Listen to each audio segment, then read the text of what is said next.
Good afternoon and welcome to the Tibet Museum. So today we have with us the Secretary of Department of Information and International Relations.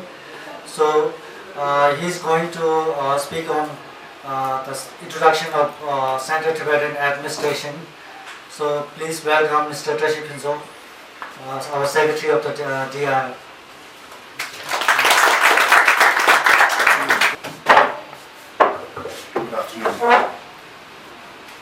I'm sorry, the weather is not very pleasant. There's very strong wind outside, inside it's very hot. And at the end of the day, I think it's going to be difficult to be kept confined in a very small room. But the subject is important for us, so we will do it very quickly, but I hope you will have something to carry with you after the session. Central Tibetan Administration is the name that we have given to ourselves. When we say ourselves, the Tibetan people,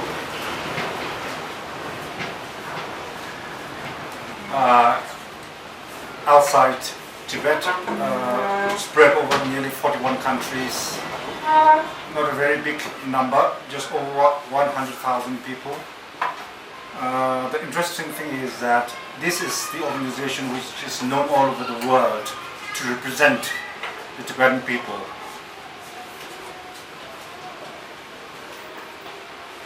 Now, this will require certain going back to history.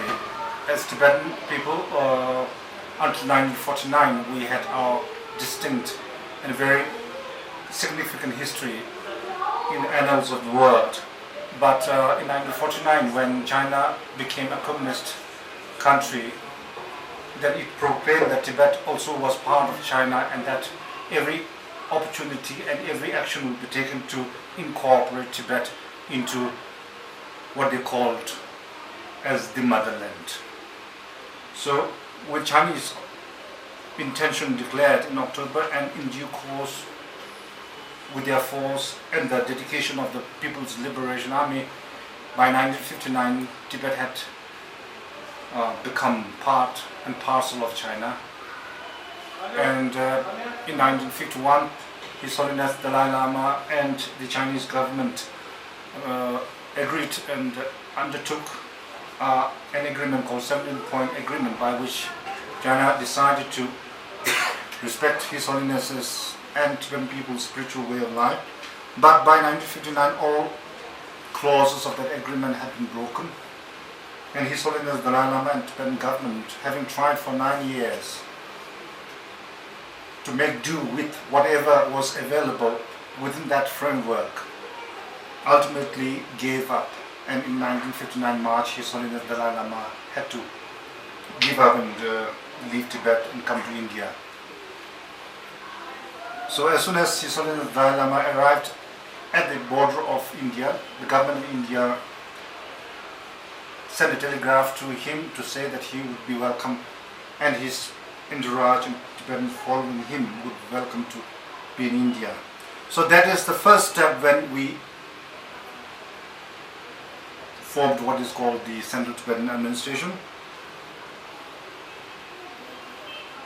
Now this is the emblem of Central Tibetan Administration. Very complex. I will not go into the details, but particularly we have two snow lions, which is very distinct, and in the center that's the wheel representing Tibetan Buddha Dharma, and the emblem here says the truth will triumph, and this is a new national emblem that we have got to ourselves in 2011, when His Holiness Dalai Lama gave the political power to the Tibetan people. Before that, it used to be the government of Ganden Potran. Anyway,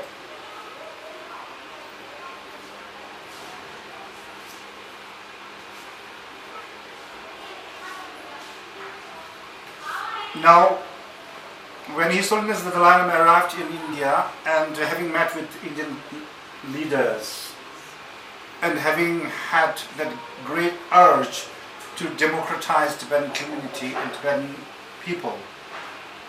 As early as in 1956, when he came to India for a pilgrimage, the first thing that His Holiness the Dalai Lama did was to introduce the democratic principles in Tibetan community.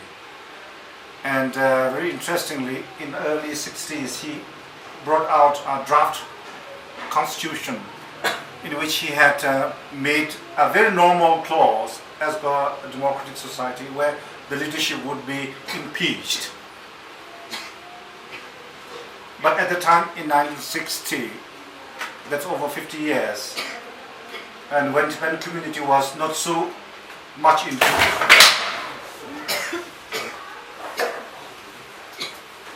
modern way of life and modern government, it was unthinkable that Dalai Lama should be impeached. So the Tibetan people threw back the draft constitution at him and said that would be unacceptable to us.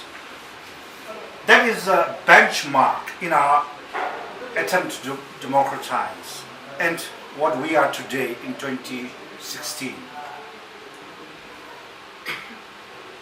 When something that Tibetan people were not willing to accept as a principle, today in 2016, we have exactly what he wanted.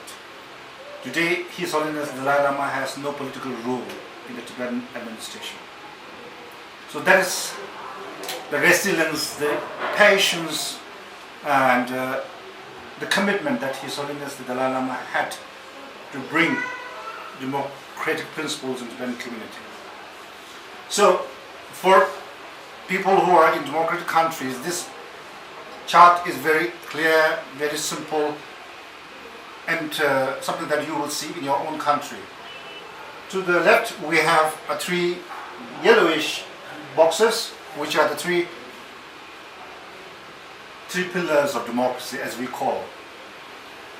The extreme left is Supreme Justice Commission, which is Judiciary. In the middle is Tibetan Parliament in exile, which is our legislature. And the right one, Kashak, is our executive. So, very clearly, these are three pillars of any democracy, and in our case also, these are the fundamental pillars of our society and our administration. And to check and balance, as you can very clearly have in your own country, to the right, in your case, we have three grey boxes, which are statutory autonomous boxes, autonomous bodies. Election Commission, Public Service Commission, Office of the Auditor General. So these three grey boxes really oversees and supervises and balances the powers of those three in the left. Election Commission, as you can very well understand, conducts all the elections in our case. Public Service Commission recruits all staff members in Central Tibetan administration in its own independent, autonomous ways without influence of the executive or the legislature or the Supreme Justice Commission, without undergoing the control of any whim and fancy or any of those three boxes here. An Office of Auditor General, as you can very well understand, looks into every penny spent in our administration, and any red mark obtained in your account is deemed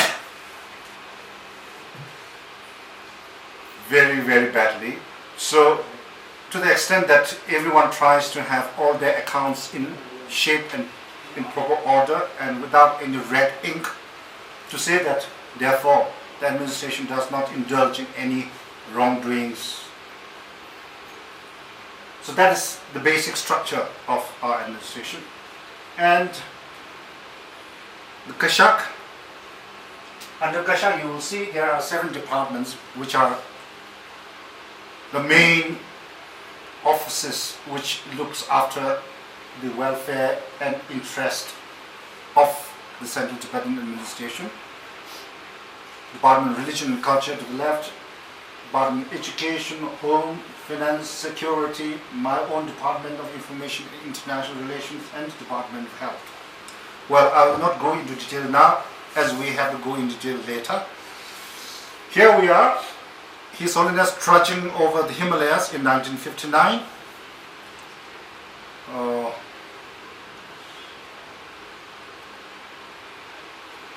Very briefly, I have spoken about this to you. When China entered into Tibet in 49, then 51, His Holiness had to work under the 7-point agreement. 59, His Holiness the Dalai Lama, along with 80,000 Tibetans, trudged over the Himalayas, mostly in Nepal, India, and Bhutan initially. Today, nearly in 41 countries. And Central Tibetan Administration, as we call ourselves, was first established in Mussoorie, in Uttarakhand, what is popularly known as Queen of Hills, once a very popular hill resort during the British time.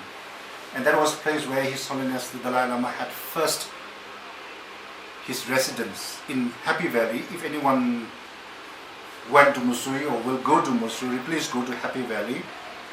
That's a very nice place to go, and a very important location for Indian administrative civil services exams, and academy which is located there, which caters to the training of all the important Indian staff, administrative services, foreign services, forest services, revenue services, railway services, all have their foundation course in Lal Bahadur Shastri Academy in Happy Valley.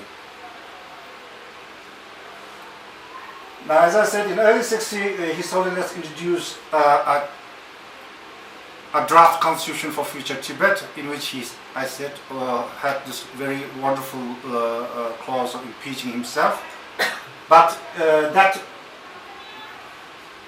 constitution was reviewed in 1991, and today we are governed by what we call the Charter for Tibetans in Exile. So that is the document by which we are governed, and that is the document which we gave unto ourselves.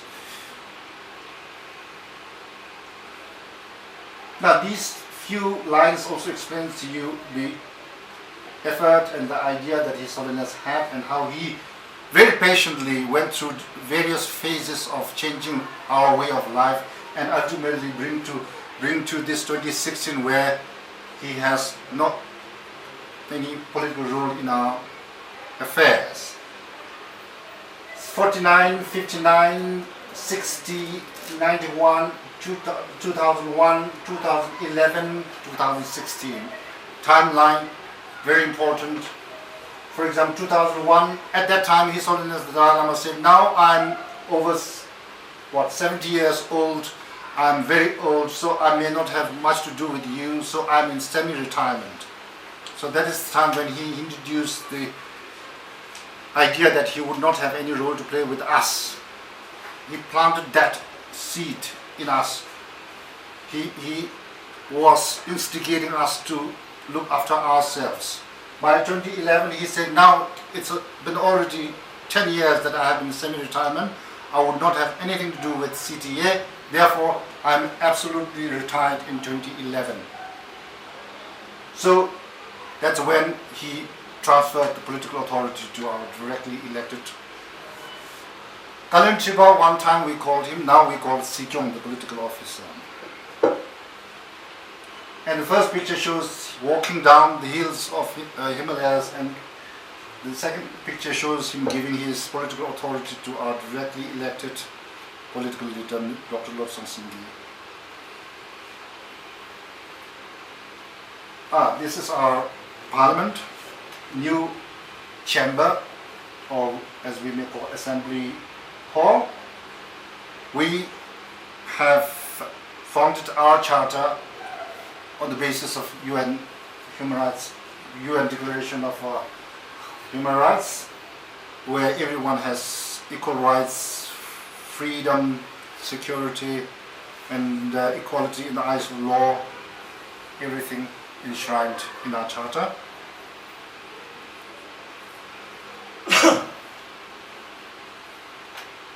(1960) draft constitution. In 1963, he had a draft constitution for us, and then, as I said, 2011 That is when His Holiness transferred his power to directly elected authority. This is our Supreme Justice Commission. Very briefly, it's a very symbolic institution, to say the least.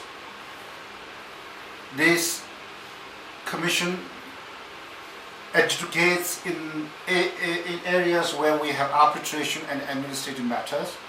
All other issues concerning law is guided by the local law of the land. So our Supreme Justice Commission does not meddle in affairs of criminal matters. The criminal matters are taken by the local legal system. As you can see, Supreme Justice Commission is the highest appellate court, and then we have local courts, and sometimes we have also circuit courts to educate into matters of Tibetan administration. This is Parliament in early times, and now a gathering of parliamentarians. As of today, we have 46 parliamentarians. Recently, we have had this election of parliamentarians, and in 31 countries, including South Africa and small countries elsewhere, we conducted elections. And the election, as you may have heard, is done by our election commission. We have a central election commission, then we have local election commissions. It may seem that we have a huge bureaucracy. We don't, but all works are delegated in such a way that basic actions and works are undertaken without any fear. We have a very important and significant system of constituent of the parliament. We have mix of three things. One is something that retains the traditional provincial system of Tibet. Tibet used to have 3 provinces. In the same way, in our election of parliaments, we have elections from these 3 distinct provinces. So each province elects 10 members each, which will make 30. Then we have a traditional Buddhist constituency, on top of which we have our Burn religion. So 5 different constituents of religious parliamentarian members. That will make 10. So 30 plus 10 is 40. Then we have very modern system of election by which the local constituents elect their own representatives. For example, United States of America or North America and South America, they are entitled to elect 2 members from United States or North America or South America only. Europe, they can elect 2 Tibetans from Europe by themselves only, and 1 Tibetan from Australia and Australasia. So that makes 45, I think. 45. So as of now, we have 45 members of parliament.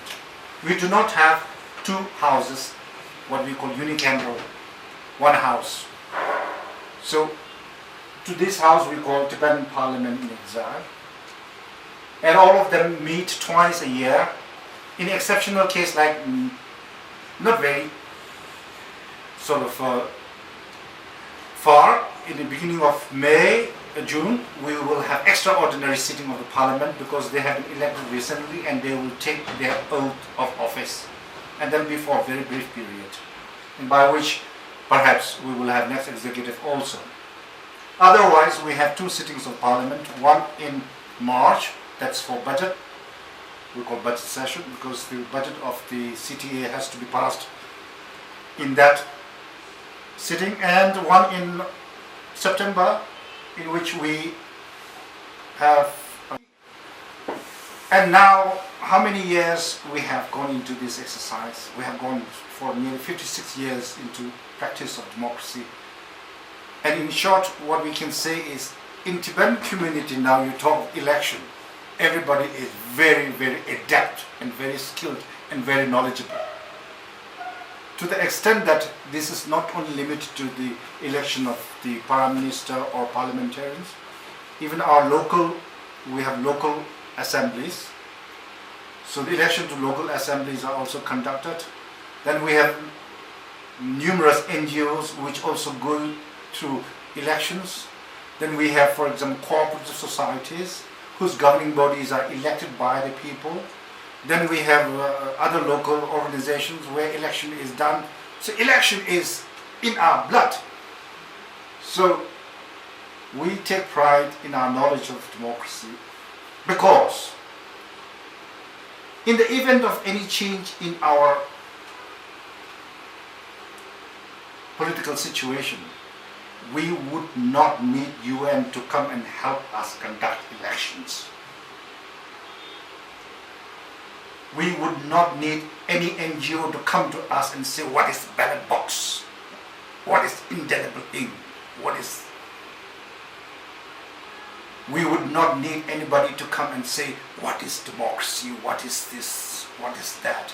How do you run your affairs? Why anyone should be accountable to anyone else?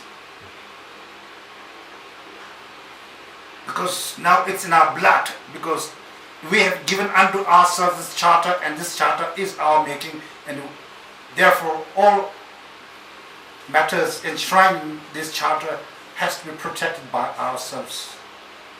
So that is the achievement. As you have seen around the world, when things change, when political affairs change, when there is a lot of political transfer authorities, government, leadership, sometimes the solution becomes more troublesome. And there is no lasting peace. So our focus therefore is something that teaches us, something that gives us skills, something that gives us the knowledge and resilience to accept and impose our authority to others, and then go through that changes according to the book of the law and ensure a smooth administration and smooth transition. That is our greatest sort of pride that we can show to the world. We are witness to many tumultuous changes around the world, not because of lack of change in authority, but because of lack of smooth transition, because people and government were not properly educated, properly put into system to accept change and also live under different authorities. So this is something what we call our soft power.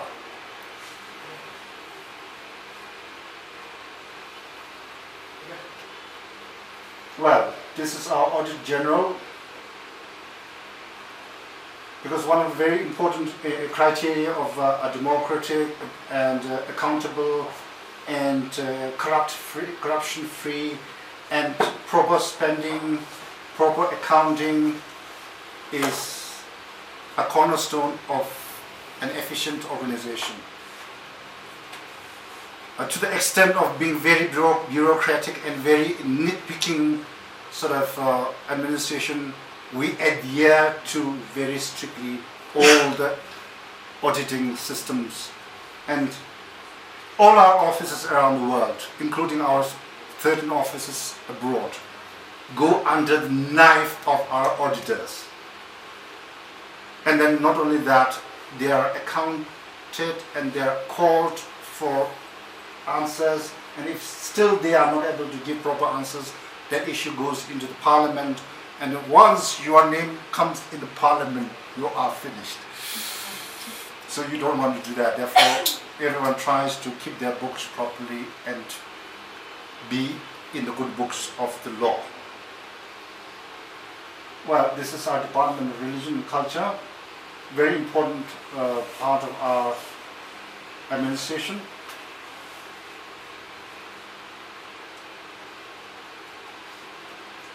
Department of sort of religion and culture, of course, generally looks after welfare of the monks and nuns and different institutions. But on the whole, the monasteries, different cultural institutions enjoy very, very strong independent profile. For example, you have Nobulinga, which is part and parcel of Department of Religion and Culture, but it's totally autonomous. You have Tibetan Institute of Performing Arts, which comes under sometimes Department of Religion and Culture, very autonomous. Then all the monasteries and nunneries, they come under this department, but they enjoy very, very great autonomy themselves. The basic idea is to enable ourselves to survive with our distinct religious faith and culture. In other words, what is being destroyed and sinicized or corrupted in Tibet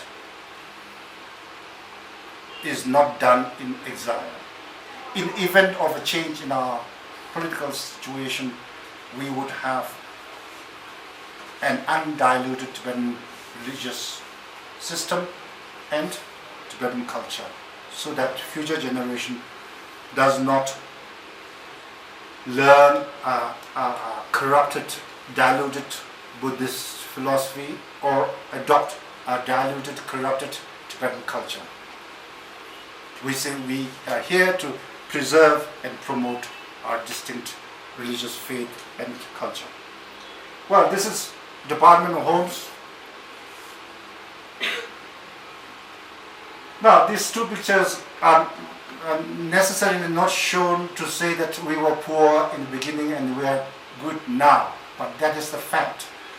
Because when we first came into India in 1959, all Tibetans did not know what is India, what language is spoken in India. They come from Himalayan region to a very hot region. Today in newspaper we have a place in India which has 51 degrees Celsius. So you can imagine. And in the beginning in 50s, late 50s and 60s, all Tibetans knew nothing else. They had no occupation except to do road work. So all the roads in the Himalayan region, from Ladakh to Arunachal Pradesh, whenever you are going in any of those roads, think about Tibetans working on those roads in the early 60s and 70s. We used to call them as road gangs. So anyone from England would know very well what's road gang, and the register used to be called the muster, and all those things. Very much the way of life for Tibetans. In due course, the government of India tried to find lands for Tibetans to resettle, so that we would not be dependent only on the road. So now over 11 to 12 states Tibetans are scattered. The largest Tibetan community is now in Karnataka, where we have the highest number of Tibetans living in India. Well, you may ask me why Karnataka? Because at that time, the Chief Minister of Karnataka, someone you will not remember very quickly, met with His Holiness the Dalai Lama when he came to India in 1956. And His Holiness the Dalai Lama went to Mumbai, went to Delhi, went to Varanasi, even went to Bangalore. That's where he met the Chief Minister at the time. So in 59, when His Holiness came, well, this Chief Minister remembered him very well, and so he said, well, I will give you this land for Tibetans. And Karnataka gave, that time Mysore state, gave the biggest land. That's why Tibetans are largest in Karnataka now. So what, in brief, it says, Department of Home is responsible for the welfare of every Tibetan in exile. So any Tibetan who is poor, unlooked after, without a proper place, if you have one, then that is the failure of Department of Home Affairs. And that is what Department of Home Affairs does so much to uplift Tibetan people and community. As recent as 2 days ago, Department of Homes inaugurated a new settlement for new arrivals in Bir. So they have a very nice cottage-looking houses, not the way the Tibetans used to look in 1959, 60s. Well, Finance Department. Our Finance Department is different from your Finance Department because by and large we do not have much source of revenue. We can't impose taxes in the ways that a government does around the world. But we do have a tax which we call the Green Book. Every Tibetan has to have this document. It's called Green Book, and you have to give a very nominal amount every year. And in case of us who are staff members of Central Tibetan Administration, we pay 4% of our basic pay. That is the revenue that our Department of Finance get. In the past, Department of Finance used to run a lot of handicraft centers and business organizations, hotels, including Hotel Tibet that you have here, used to be run by Department of Finance at one time. But again, we went through a very different political system. One time we used to have a lot of enterprises, and in 2011, 2001, we went into what we call disinvestment, privatization, less government. So we sold all enterprises. So this is the way of political system. Today, Department of Finance main responsibility is to prepare the budget and to present the budget and to get it passed in March.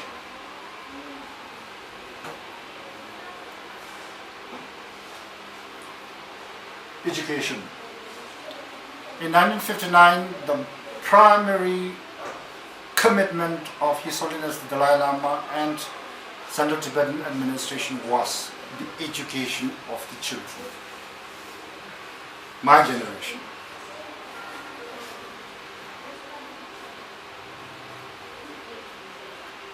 And as you can see, the schools used to be mostly in tents.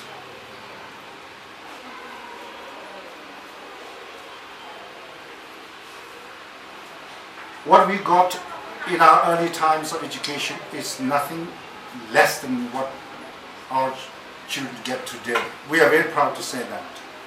And His Holiness the Dalai Lama was held by Pandit Jawaharlal Nehru because he said that the education of children was the fundamental responsibility, and the education should be both in terms of modern as well as traditional, and that he advised the Dalai Lama to introduce English medium schools for Tibetans.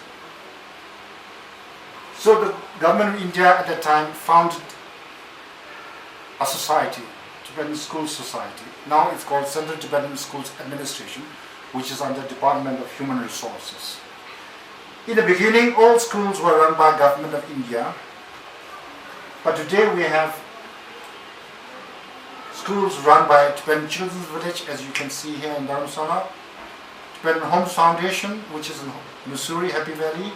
Then we have Department of Education.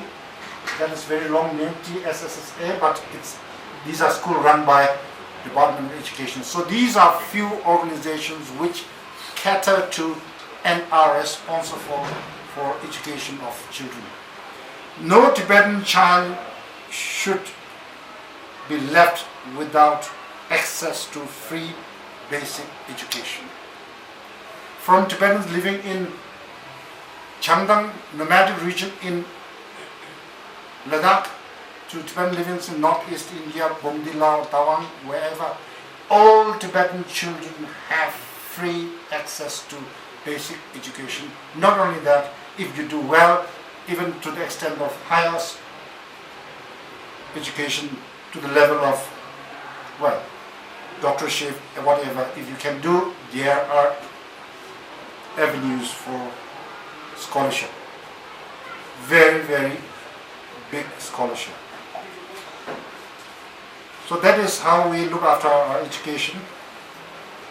Well, Department of Security, well, two important roles of Department of Security. Firstly, the security of His Holiness the Dalai Lama, and secondly, to look after the Tibetans who come from Tibet. Well, the story will be long, but I'll make it short. We say three phases of Tibetan who left Tibet. The first, our generation, in 59 to 65, whatever. We were the first people who went into Exodus. Second phase in 79-80, when China opened a little bit, when Tibet opened a little bit, there was going forth and coming to from Tibet and India. Many delegations went to Tibet. Thousands of Tibetans came into India in late 70s and early 80s. That's second phase of Exodus. The third phase is now when we have only a drop of Tibetans arriving from Tibet. Well, when in late 70s Tibet opened up, our administration streamlined structure so that all Tibetans who come from Tibet are received properly and provided for and their future taken care of. So the basic line of looking after them was open a reception center in Kathmandu. Second, open a reception center in Delhi, Majnu Katila, Bodh Vihar. Third, reception center here. So as soon as any Tibetan who made it out to Kathmandu, they were looked after in this reception center, provided for, documented with assistance from Government of India through its embassy. Today, what we call special entry permit is given to Tibetans who arrive in this center, and they are transported to Delhi. They are looked after by another reception center, and then once they finish from Delhi, they come here, and then they are taken care of. Young children, they are sent to school. Young adults, they are sent to special school. Those of you who have been here just before we had this, they performed a dance here. They are young adults from Tibet who have a special school in Kanyara. Then those who are monks and nuns, they go to their affiliated nunneries and monasteries. And those who are a little adult, then, well, they try to make do with their life. So that's how we absorb the Tibetans who come from Tibet in our administration and our society. This is typical registration where nowadays you can see done in computers, but in times in your own hands. Well, my department.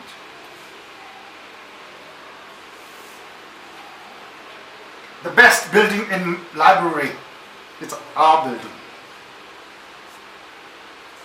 That's our building there. So please come.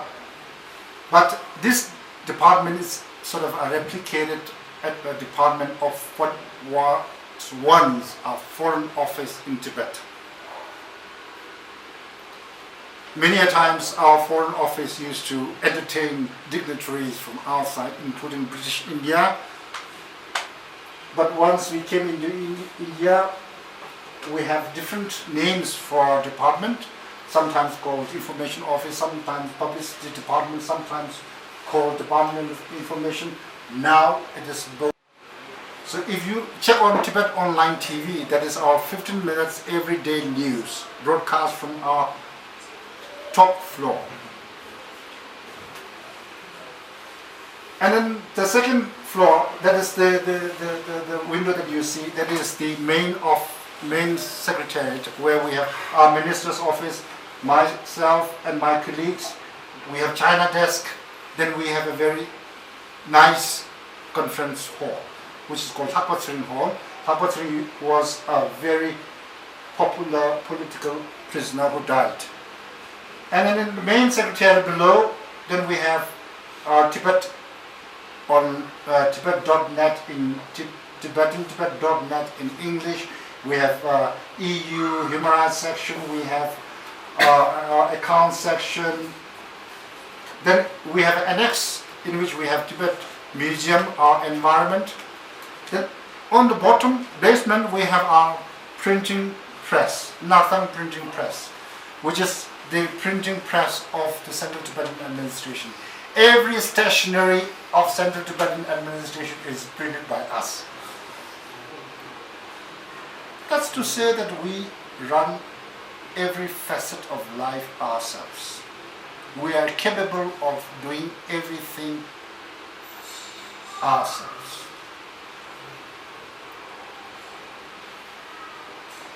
Now, for our major work of international relations, as we say, information and international relations, we have two big divisions in our department. One division is information, which is my division, and the other division is the Department of International Relations. So under Department of International Relations we have 13 different offices.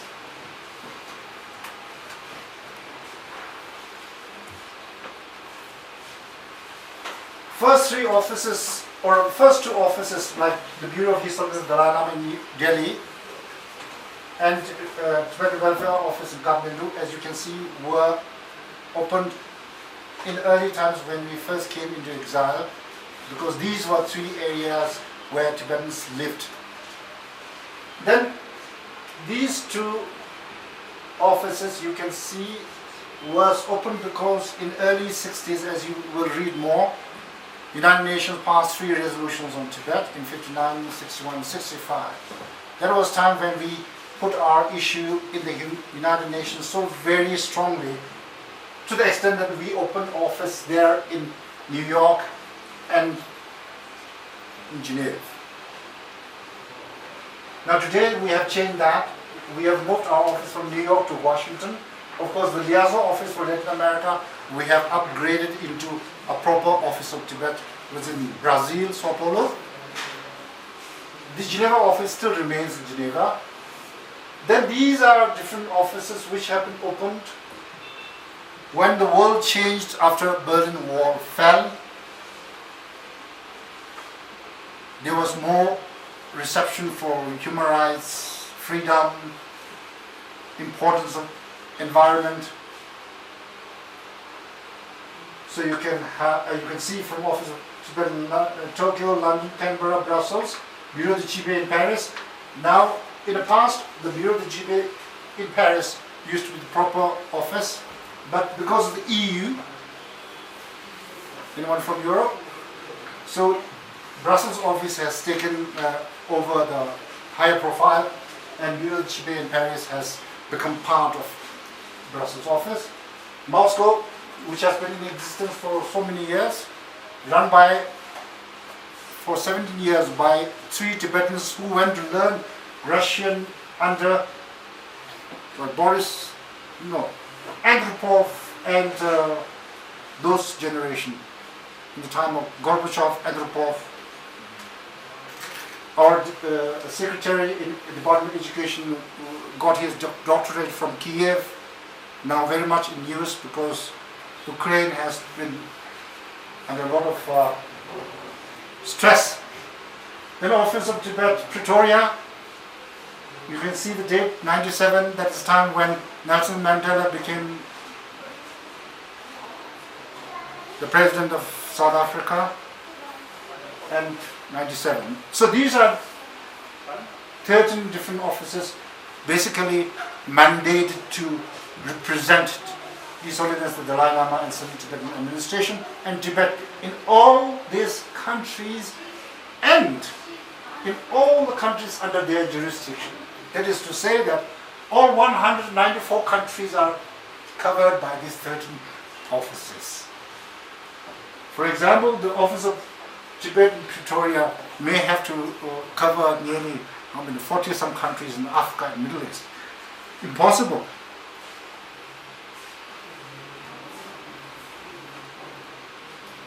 Now, this is Department of Health.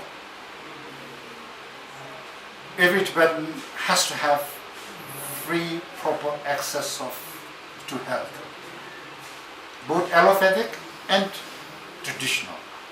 So in every Tibetan colony, it is mandatory that there should be, the least of all, a basic health care center and a clinic of Tibetan Medical Institute and astrology. From Ladakh to Karnataka, from Tawang to wherever, every Tibetan colony has to have these two systems available to every Tibetan. And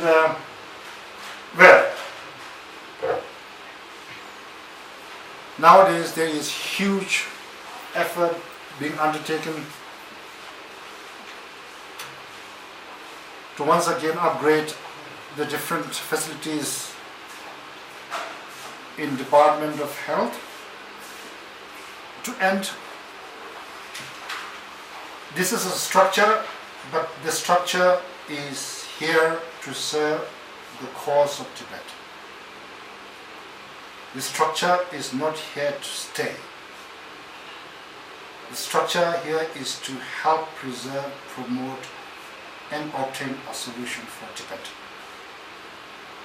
And the solution that we are looking for is based on what we call the middle way approach. Middle way is, in layman's language, the safest way. Middle way is the way which is acceptable to all. Middle way is the way which is acceptable to two sparring parties. In terms of Buddhist philosophy, middle way is the way which ensures that you do not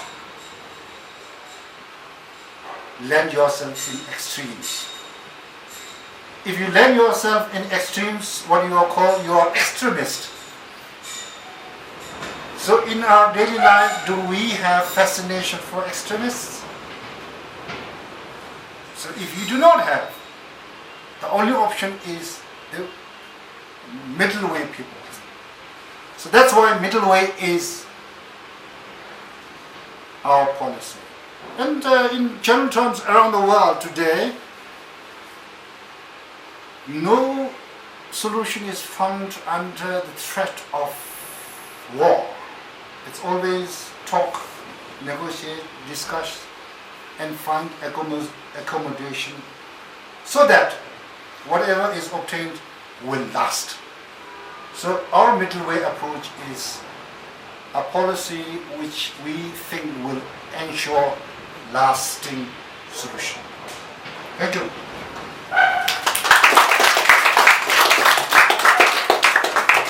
If you have any question, then you can raise the question. I'd like to ask a question. I volunteer in schools for Tibetan refugees, aged between 20 and 30. How can they obtain a job in any of these departments? Is there a recruitment policy?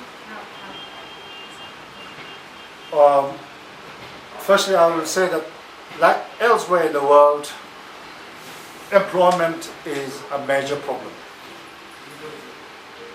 Secondly, in Tibetan case, employment opportunities are issues of psychological as well as physical strain.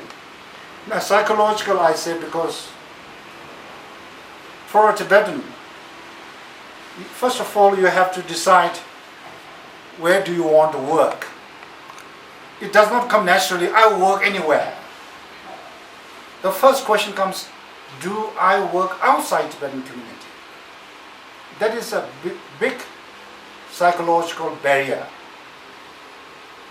because every Tibetan feels that he or she should work in the Tibetan community, especially those who have certain education and skill.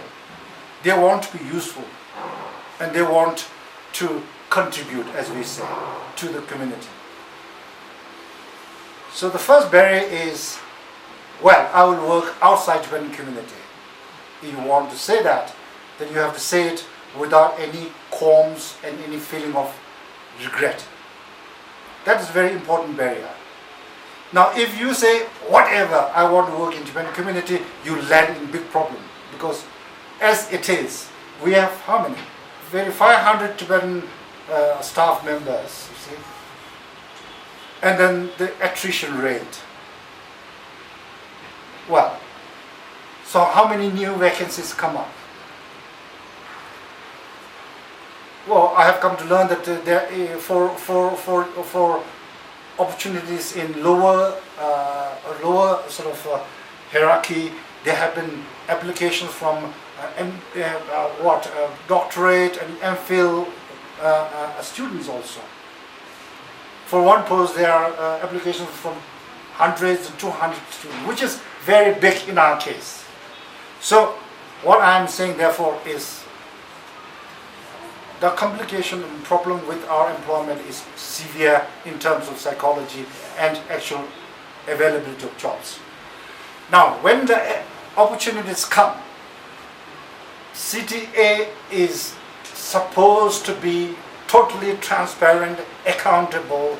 All job avenues should be announced, properly notified, and applications should be received. Through proper screening should be done. Actual examination must be conducted, and proper evaluation should be done. Names of those who have passed, those who have not done well, should be put on public notice board. Now, as I said, Public Service Commission. To get into Tibetan public service, you have to sit in the test conducted by Public Service Commission. And they normally notify.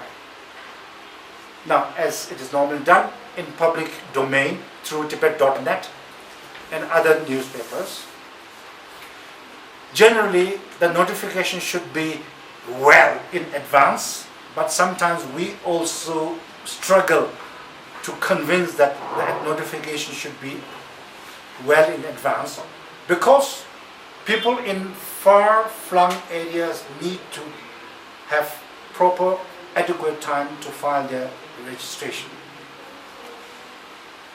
So, in other areas of non-government organization and etc., that's entirely up to their rules and regulation. And those in your care, you can tell them that they should get in touch with Public Service Commission. Check Tibet.net for periodical announcements. The periodical announcement can be for a big number of recruitment or for small number of recruitments. For example, very recently there was an announcement for a job in our office in Washington. But in the case of our Office of Tibet staff member, because it's important, not only Public Service Commission, the Kasha, the highest authority, oversees the conduct of examination.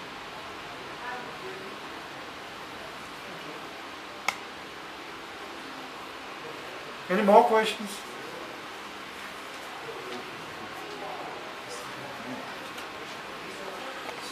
If there are no questions, thank you very much once again for coming here and listening to me, and I hope you have got some idea of Central Tibetan administration.